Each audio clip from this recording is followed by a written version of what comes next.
பிரபஞ்சத்தின் ஆதி நிலை சுத்த வெளியில் ஏற்பட்ட சூழ்ந்தெழுத்த ஆற்றலால் உருவானது பரமாணு.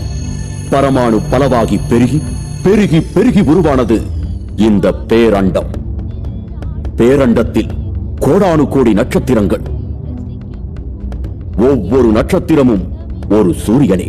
ஒவ்வொரு சூரியனுக்கும் ஒரு குடும்பம். நம் பூமி சூரிய குடும்பத்தில் ஒரு அங்கம்.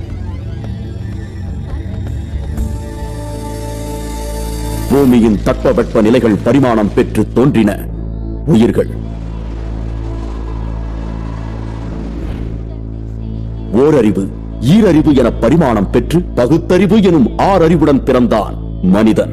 இப்படி ஓரணுவிலிருந்து தோன்றிய மனிதன் தன் அறிவாற்றலினால் அந்த அணுவையே ஆட்டிப்படைக்கும் வல்லமை பெற்றான். இன்று மனிதனால் சாதிக்க முடியாதது எதுவுமே இல்லை என்ற நிலை ஏற்பட்டுள்ளது. தன் விரல் நுனியில் இன்று உலகையே